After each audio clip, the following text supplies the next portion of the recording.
Olá, alunos, tudo bem com vocês? Vamos para a nossa nova aula de hoje.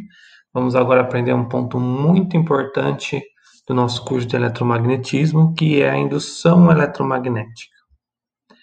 Bom, até agora, né, nós vimos sobre o campo magnético e o efeito sobre partículas carregadas em movimento, né, através da força magnética.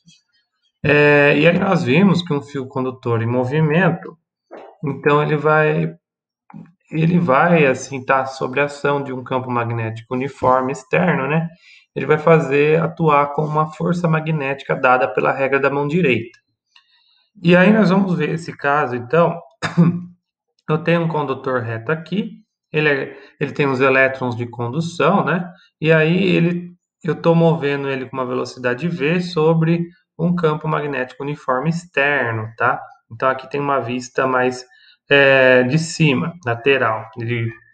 E aí o que acontece? O campo magnético aqui, então, ele está entrando no plano da página, né? E essa velocidade está para a direita. Se nós fizermos, então, a regra da mão direita, que a gente viu na última aula, nós vamos ver, então, que a força atuante sobre o elétron, né? Apontamos o polegar para velocidade, os dedos indicadores entrando para a página. Nós vamos ver que a força magnética ela vai estar para cima. Mas como são os elétrons que estão conduzindo, e os elétrons têm carga negativa, então a força magnética, então, efetivamente, vai estar direcionada para baixo. Como resultado, os elétrons vão se acumular na parte de baixo, né, do condutor, deixando a parte de cima com déficit de elétrons. E aí nós vimos, né, quando nós temos uma deficiência de elétrons, né, em dois pontos de um condutor, nós temos uma diferença de potencial. Então, nós podemos dizer que vamos ter, então, uma diferença de potencial, que nós vamos chamar de FEM, né, de força eletromotriz, só que nesse caso aqui ela vai ser produzida pela força magnética, tá? E aí o trabalho, por que é FEM? Porque isso aqui, ela não é feito naturalmente, né? Então ela foi feito um trabalho para acumular cargas, é isso que a bateria faz, lembra? Ela realiza um trabalho ali para transpegar um tipo de energia e separar as cargas. Então aqui também eu vou chamar de FEM porque teve um trabalho aqui para separar essas cargas. E esse trabalho ele veio dessa energia do trabalho externo para mover o fio. Bom, mas enfim, então vamos ter aqui uma diferença de potencial. Então, se eu ligar um fio nesses dois extremos aqui do condutor, então eu vou ter a passagem de corrente elétrica da mesma forma que a gente vem estudando, tá? E aí tem como nós medirmos que a FEM induzida, então ela vai ser diretamente proporcional ao campo magnético externo, ao comprimento do fio, né, porque vai gerar aí o número de portadores e a velocidade com que eu estou passando. Então veja, sempre quando eu transladar então uma espira, um condutor, um fio reto sobre um campo magnético externo, eu vou produzir aí então uma diferença de potencial, uma FEM, e eu vou ter então uma corrente elétrica induzida. Então, esse é o fenômeno de indução. Estou induzindo fenômenos elétricos a partir de uma interação magnética, tá bom? E isso daqui foi um dos pontos principais que revolucionou a nossa tecnologia, tá? E aí notem que o que foi percebido, principalmente por Faraday, né, é que o que importa é o movimento relativo entre o fio, o condutor, né, e o campo magnético. Então, eu posso manter o campo magnético e movimentar, então, o ímã, né, representado aqui pelo carrinho, ou eu posso deixar o carrinho parado e movimentando o condutor, tá? Então, o que importa é o movimento relativo dos dois. Se os dois tiverem os dois no mesmo a mesma direção em sentido com a mesma velocidade, a mesma coisa eles estiverem parados em relação ao outro, então eu não vou ter fenômenos de indução magnética, eletromagnética, tá? Então, veja que nesse caso aqui, ó, os dois estão se movendo na mesma direção em sentido com a mesma velocidade. Então, esse caso aqui é semelhante ao repouso, porque o movimento relativo entre eles é nulo, tá? É diferente.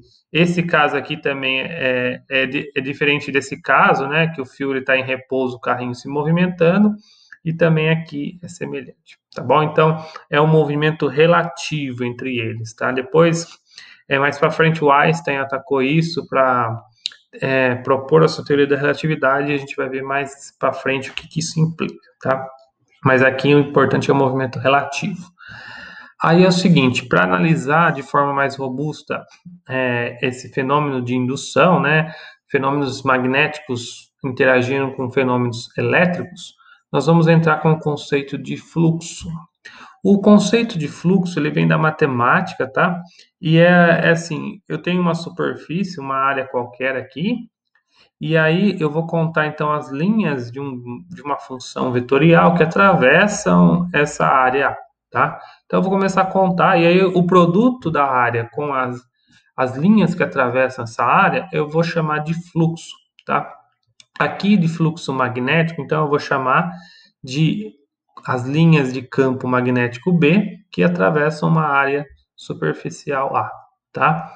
E aí, a definição oficial, né, eu vou chamar de φB, né, esse fluxo, igual está mostrando aqui embaixo, o fluxo magnético, então ele vai depender da área do campo B e vai depender do ângulo entre o vetor campo magnético e a normal da área, tá? Esse θ aqui, esse cosseno do θ. Por que isso é importante?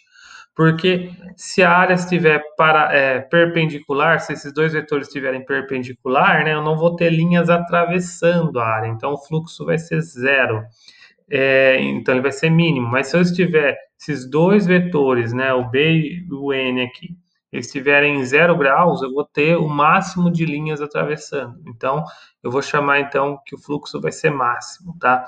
Então, eu tenho que ter esse termo que relaciona um ângulo entre esse vetor e esse, justamente para indicar essa diferença de orientação da área em relação ao campo magnético, tá bom? Então, guardem aqui então nossa equação importante de hoje, que é o fluxo magnético, que é dado pelo produto do campo magnético da área e do cosseno do ângulo entre eles, tá? E aí, só um ajuste de unidades, o fluxo magnético ele vai ser em Weber, em homenagem a esse cientista, né? Um dos responsáveis aí por estabelecer o conceito de indução, dos transformadores principalmente, vou chamar de WB. O campo vai ser em Tesla, a área eu preciso denotar no sistema internacional em metros quadrados e o ângulo aqui vai ser um ângulo em graus, tá? Que aí vai ter o cosseno, então ele vai ser um número puro. Bom, aí por que é importante a questão do fluxo, tá? Porque aí, lá no século XIX, e aí veio esse grande cientista que é o Faraday, ele foi um experimentalista muito bom, que ele começou então a fazer experimentos envolvendo o conceito de indução, tá? E aí ele chegou na fórmula empírica, que depois foi retomada por Maxwell, né? Que ele percebeu que aquela fêmea induzida, né, nesses experimentos de indução, ela era induzida pela variação do fluxo e não a variação do campo magnético em si, tá? Então, por exemplo, ele fez diversos tipos de experimentos. Então, imagina aqui, ó, uma espira, eu tenho um amperímetro aqui para medir, ou voltímetro para medir uma mudança nesses parâmetros, e aí eu vario o ímã, tá? Então aqui é basicamente ele está mudando o campo magnético, né, em função do tempo, e ele, com isso ele está induzindo uma fêmea. Mas veja que essa equação do jeito que ele escreveu, ela é mais ampla, porque se eu manter o ímã parado e aumentar ou diminuir a área da espira, eu também vou ter indução, variação de fluxo, e eu vou ter então indução da fêmea. Se eu mudar a orientação da espira em relação ao ímã, eu vou ter, lembra daquele termo do cosseno, né? Então eu também vou ter uma variação do fluxo em função do tempo e vou ter uma fêmea. Notem aí como que essa definição do Faraday é mais ampla, tá? Então é a mudança do fluxo, não a mudança somente do campo, tá? Lógico, pode um ou outro mudar separadamente, mas a ideia geral é que ou a mudança no campo, ou a mudança da área, ou a mudança da orientação angular, né, causam aí uma fêmea, tá bom? Outra coisa importante, aqui ele usou um ímã, né, para produzir o campo magnético e induzir nessa espira uma corrente. Mas a gente viu que um fio percorrido por corrente também produz campo magnético. Então, um outro experimento que ele fez foi tirar esse ímã e colocar uma outra espira aqui, de tal forma que o campo magnético dessa espira percorrida por corrente induza na outra. E ele teve sucesso em identificar isso. Então, esse campo magnético ele pode ser tanto produzido por um ímã de forma natural, ou por um outro condutor percorrido por corrente, tá? E notem, essa questão do condutor, de um condutor induzir corrente no outro, é fantástica porque mostra uma ação à distância, tá? E isso daí foi as primeiras ideias aí de transmissão de informação à distância, né, entre condutores, que deu origem aí ao rádio e a tudo que a gente vê aí que funciona à distância, Wi-Fi, essas coisas, tá bom? Sinais de TV, tá bom? Então é tudo baseado nessa ideia de indução eletromagnética, tá bom? Bom, essa é uma equação de módulo, tá? Então aqui eu não quero saber a polaridade da FEM, se ele vai estar positivo ou negativo, mas tem como saber isso, que é um complemento, que é a chamada lei de Lenz, tá? Então a lei de Faraday ela vai dar a intensidade da FEM em termos de variação temporal do fluxo magnético. A lei de Lenz é outra coisa que vocês têm que prestar atenção, porque ela vai dar o sentido. Então, a lei de Lenz vai falar que a corrente elétrica que vai ser induzida no condutor, ela vai ter um sentido tal que ela vai se opor à variação do fluxo magnético. O que significa isso? Aqui, vocês vão ter que prestar bem atenção nas ideias, tá? Então, aqui eu tenho o mesmo experimento que eu estava mostrando anteriormente, tá? Então, eu tenho um ímã, eu tenho uma espira. O ímã ele está com a polaridade norte aqui, né? E vocês lembram que a gente viu lá nas aulas anteriores que o campo magnético ele sai do polo negativo, do polo norte, desculpa, ele sai do polo norte e entra no polo sul. Então a direção do campo, né, é essa mesma direção da direita para a esquerda, né? E o ímã ele está se aproximando, ou seja, o fluxo que está passando, a espira ela está parada, né? Mas a variação do fluxo ela é dada pela variação do campo magnético, que está ficando cada vez mais intenso porque ele está se aproximando da espira. Então, o fluxo ele está aumentando, né? Então, esse fluxo magnético está aumentando aqui na espira, tá? Então, qual que é a ideia aqui de Lenz?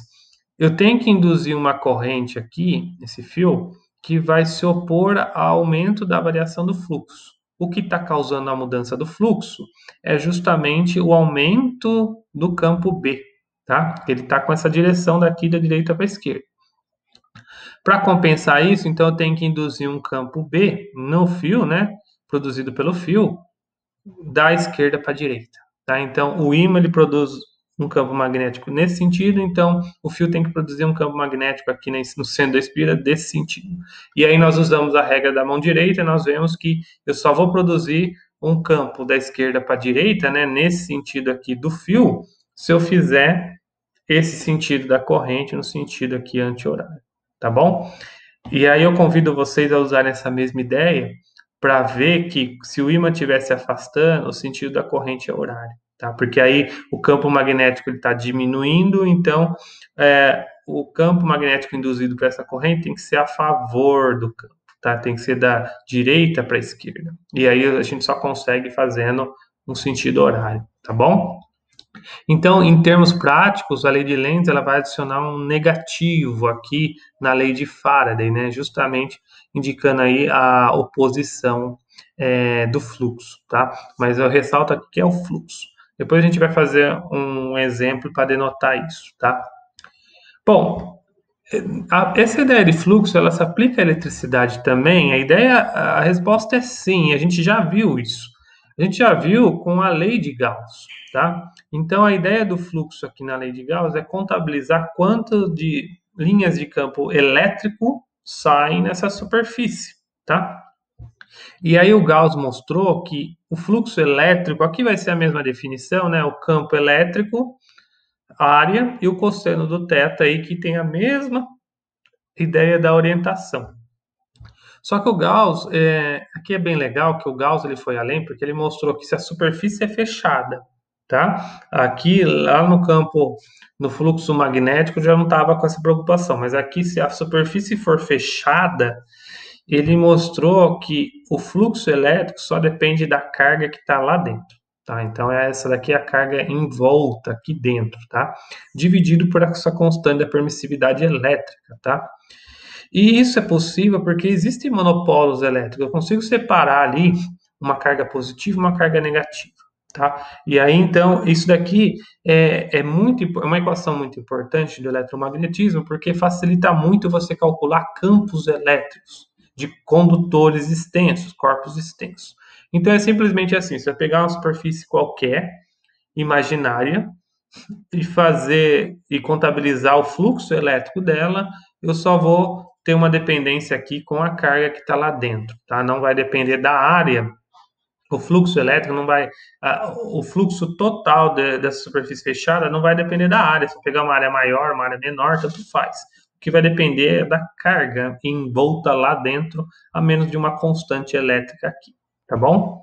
Mas se eu aplicar essa mesma ideia da lei de Gauss para o magnetismo, a gente vê que já não, as coisas são um pouco diferentes, porque lembra que eu falei que não dá para separar o polo norte e o polo sul? Na parte de eletricidade a gente consegue, né? Uma carga positiva e uma carga negativa. No ímã a gente não consegue fazer isso. E as linhas são fechadas, né? Então elas começam no polo norte, atravessam o polo sul, mas saem de novo no polo norte. Então, notem, se eu pegar qualquer fluxo elétrico, qualquer área de superfície qualquer, né? Eu sempre vou ter uma linha entrando e uma linha saindo, tá? Então, aqui, linha entrando no polo sul, saindo no polo norte. E são linhas fechadas, então, a mesma quantidade de linha que sai, a mesma quantidade de linha que entra. Ou seja, o fluxo magnético é nulo. Isso para um caso estático, né? Que a gente acabou de ver agora que se eu movimentar esse meu ímã, né, eu vou estar com uma variação temporal do fluxo e aí eu vou ter uma fêmea induzida. Mas aqui a lei de Gauss envolve estática, tá? Eletrostática e aqui envolve magnetostática, tá bom? Então são coisas, ausências de movimento. Então, na ausência de movimento, a eletricidade ela mostra que o fluxo depende da carga. Na ausência de movimento, no magnetismo, o fluxo magnético é nulo. E ele é nulo porque justamente eu não consigo separar o monopolo magnético, tá? E notem que até o momento dessa aula que eu estou gravando, ainda não há um indício forte que existe esse monopolo magnético, né? Ou seja, um portador aí de polaridade magnética norte e um sul. Até agora não tem. O que se especula é que esteja lá nas dimensões quânticas da matéria, mas que a gente ainda não conseguiu medir. Mas veja que é interessante que se em algum momento futuro, né, for identificado um monopolo magnético, os físicos já sabem como mexer nessa equação. É só eu adicionar aqui o termo de susceptibilidade magnética e um termo aqui envolvendo o monopolo magnético. Aqui eu tenho a carga envolvendo o monopolo elétrico e vou adicionar um termo aqui com monopolo magnético. Mas até esse momento não foi identificado, então isso aqui é zero, tá? E aí um outro ponto que eu quero denotar também é a lei de Ampère, que a gente já viu, né? Que a circulação de um fio, né? Se eu fizer aqui uma linha fechada, né? Precisa ter uma linha fechada e multiplicar pelo campo, né? Isso daqui só vai ser o μ0 e a corrente que está envolta lá dentro, tá? Isso daqui é até um pouco de similaridades com a lei de Gauss, né? Porque só depende da carga lá dentro, aqui só vai depender da carga que está lá dentro, mas tem um ponto faltando nessa lei de Ampère, né, que a gente viu nas aulas passadas, que é um termo assim, tudo bem, a gente viu que cargas em movimento produzem campos magnéticos, né, e a gente acabou de ver que uma variação de campo magnético induz corrente. Mas e a variação de fluxo elétrico? O que acontece? Tá? E aí é esse o caso que está faltando na lei de Ampère, que é a chamada corrente de deslocamento, tá? E aí essa correção foi feita por Maxwell, e é por isso que é chamada lei de Ampère-Maxwell, tá? E ele vai acontecer no seguinte caso, quando eu tiver um campo elétrico variável. Então imagine que eu tenho aqui um capacitor, né? E eu estou carregando ele. Então carregar o capacitor significa o seguinte: eu acumular elétrons aqui e tirar dessa parte aqui. Lembra lá que eu vou ligar no fio, né? Então essa parte vai ficar com carga mais Q e aqui é uma carga menos Q. A gente viu quando ele já estava carregado. Mas durante o processo dinâmico, né, de carregamento, né, tiro um elétron daqui e coloco aqui, essa carga ela está aumentando no tempo. tá? E a gente viu também que o campo elétrico ele fica inteiramente contido aqui entre as placas do capacitor. Então, nesse momento que eu estou aumentando o número de cargas, o que está acontecendo? O fluxo elétrico, então, vou voltar lá na lei de Gauss, né? Vai ser, então, o campo, a área e o cosseno de θ, que vai ser a carga em volta dividido por ε0. No momento que eu estou carregando o meu capacitor, então, esse fluxo está variando com o tempo, tá? Então, tem uma variação do fluxo pelo tempo. E aí, o que acontece? A carga que ela está variando, né? Então, vai ser a variação de carga pelo tempo. Isso daqui, carga pelo tempo, é corrente. Então, vou chamar isso aqui de uma corrente de deslocamento para seguir o que for a nomenclatura de Maxwell, tá? Então, a variação do fluxo vai ser igual à corrente de deslocamento dividido por ε0. Se eu rearranjar essas coisas, então eu vou encontrar que a corrente de deslocamento é o ε0 vezes a variação temporal do fluxo, tá bom?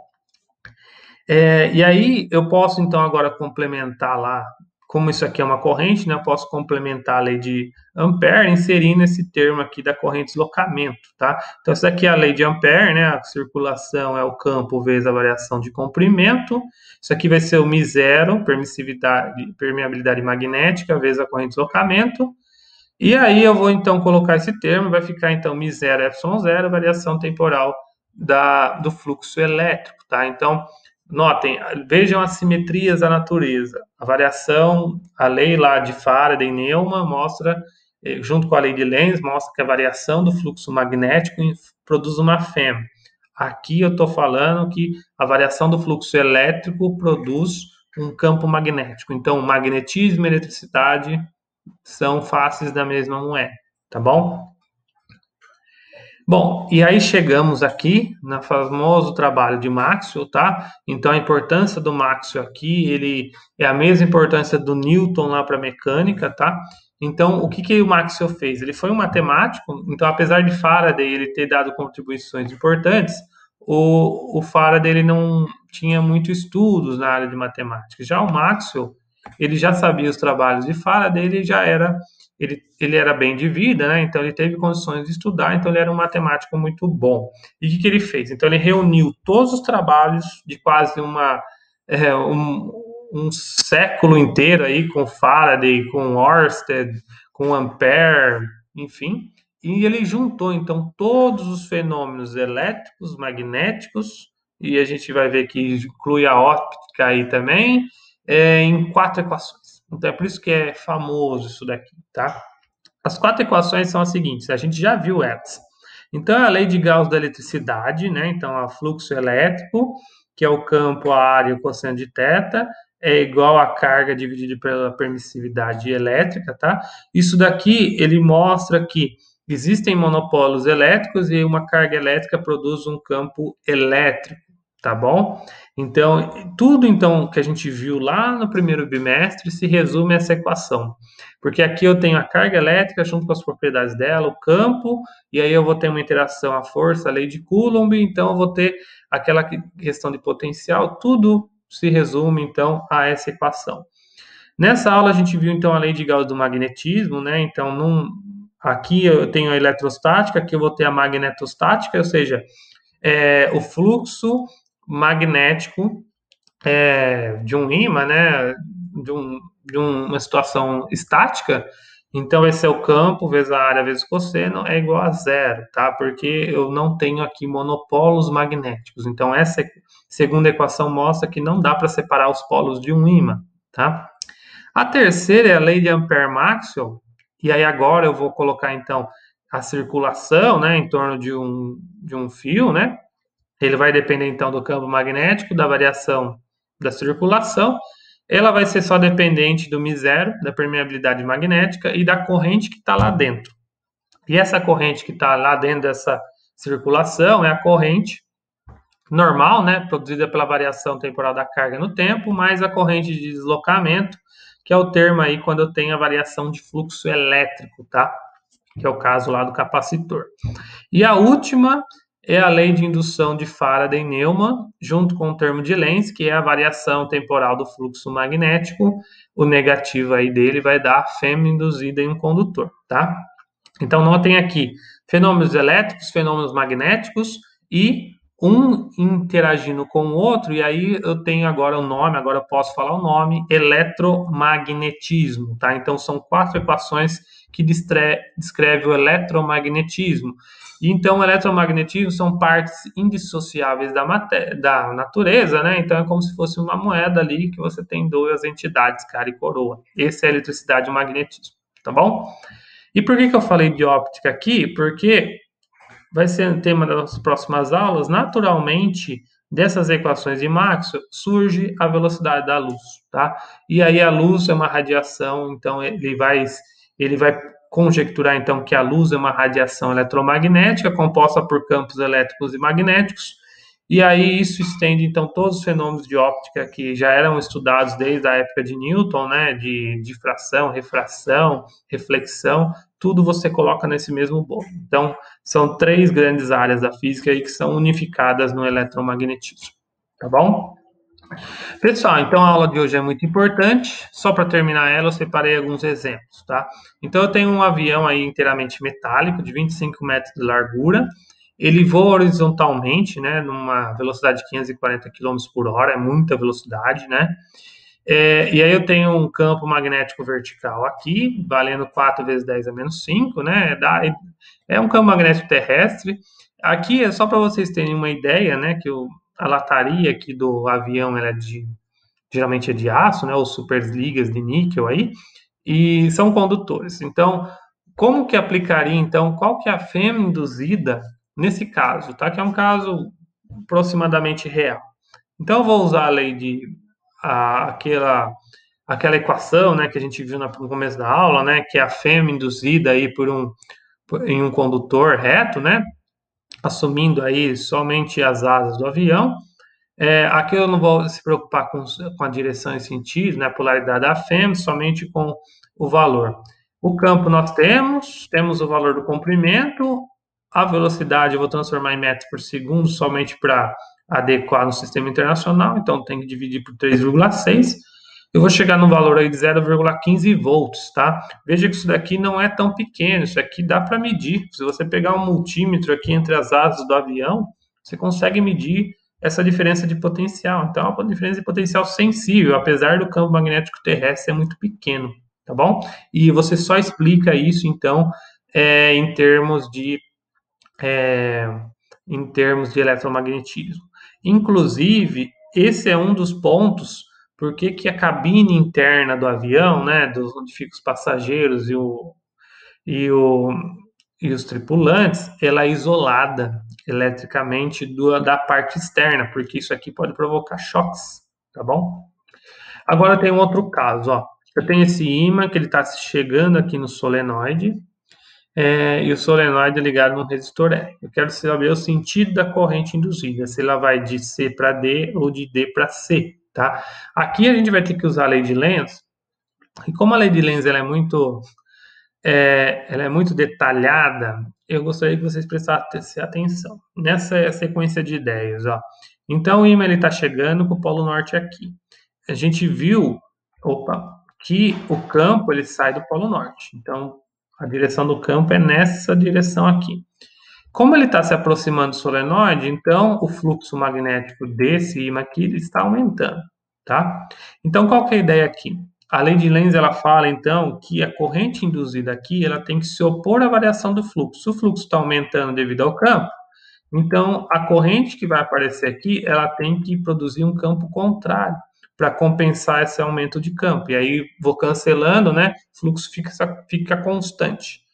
Aí, assim que eu determinei então a direção desse campo, agora eu vou fazer a regra da mão direita, e aí convido vocês a verificarem, né? E com a regra da mão direita, a corrente, então, ela vai ser nesse sentido aqui, horário. E então a resposta é de D para C, tá?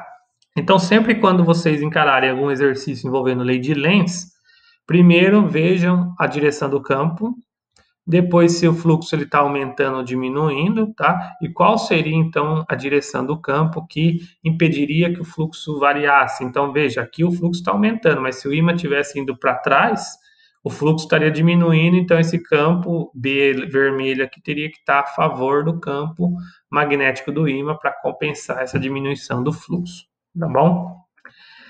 Agora eu tenho esse caso, eu tenho uma espira, eu tenho as dimensões da espira retangular, né? Ela é colocada perpendicularmente às linhas de indução. A intensidade aqui é 10 a menos 3, né? E aí ele é reduzido a zero em 3 segundos. Então, qual que é a situação aqui? Eu tenho uma espira, ela está perpendicular às linhas de campo, né? Perpendicular significa que o ângulo é igual a zero. Então, numa situação inicial, eu tenho isso. E aí, em 3 segundos, o fluxo vai a zero. Ou seja, a espira ela fica paralela ao campo e o ângulo aqui vai ser 90 graus entre os vetores, tá? Então, o que eu vou fazer aqui? Eu vou aplicar, então, a lei de Faraday-Newman com o negativo da lei de Lenz. Então, o que está variando aqui, na verdade, é, é, desculpa, na verdade aqui a direção da espira ela é mantida fixa, desculpa, é o campo magnético que muda. Então, o delta aqui ele entra no campo, o cosseno aqui continua cosseno de zero, tá? Desculpa, é a intensidade do campo que está diminuindo, é como se eu estivesse afastando o ímã dessa espira, tá? Então, ele faz isso em 3 segundos. Então, ó, o campo magnético, o delta, né, é o final menos o inicial. O campo magnético final é zero, o campo magnético inicial é 10 a menos 3, tá? E aí a área da espira, eu vou multiplicar então esses dois valores, só que precisam estar em metros, é por isso que eu escrevi 0,06, 0,10. O cosseno de 0 graus é 1, e essa variação ela se dá no tempo ΔT de 3 segundos, tá? Fazendo essa conta, eu vou achar então uma fêmea induzida de 2 microamperes. É bem pequenininho, tá? Mas é um valor aí considerável. Agora eu tenho um outro caso aqui, eu tenho uma bobina chata, né? Agora é uma bobina, não é uma espira, então são várias espiras, 100 espiras. Ela tem um raio de 100 centímetros, tá? Então eu tenho uma posição que ela está perpendicular, depois ela vai ter uma posição paralela. E isso acontece nessas posições em meio segundo. Eu quero saber qual que é a fêmea induzida, então, para deixar dessa posição para a posição 2. Agora sim, o que está variando aqui é justamente o ângulo, o resto é mantido constante. Como ele é uma bobina, né, então tem que o fluxo aqui ele vai ser multiplicado pelo número de espiras n. Eu tenho o campo, a área e o tempo que aconteceu. Tá? Só que agora, veja, na posição final 2, a orientação entre as linhas de campo e a normal aqui da área é 90 graus, e na posição inicial é zero. Se eu fizer, então, o cosseno de 90 graus é zero, o cosseno de 0 graus é 1. E aí, lembre-se que a área é uma espira circular, então vai ser πr ao quadrado, tá? O raio aqui ele tem que estar em metros, por isso que eu coloquei em 0,10. Fazendo as contas, né? Então, ó, tem o campo, tem o número de espiras. Vou encontrar aí um valor aproximadamente de 1,256 volts, tá? Note aí, então, que é um valor considerado, tá? Considerando aí que umas baterias, umas pilhas convencionais de 3 volts, isso daqui é um valor considerável só de você mudar a orientação dessa espira, tá? Pessoal, então é isso, tá? Só gostaria de ressaltar que esses fenômenos de indução são fenômenos transientes, ele acontece quando tiver variação, tá? Então, assim que a variação cessa, né, então a corrente ela para de crescer, por exemplo, ou o ímã ele para de se mexer, esses efeitos eles cessam, tá? Eles só acontecem quando tiver variação. As equações de Maxwell são importantíssimas para o estudo de eletromagnetismo, então, como eu falei, você consegue atuar à distância, induzir uma corrente à distância, tá? E aí as equações de Maxwell elas dão conta de abraçar todos os fenômenos elétricos, magnéticos e eletromagnéticos e os ópticos, tá bom? Pessoal, então é isso, espero que tenha entendido. Até a próxima, obrigado.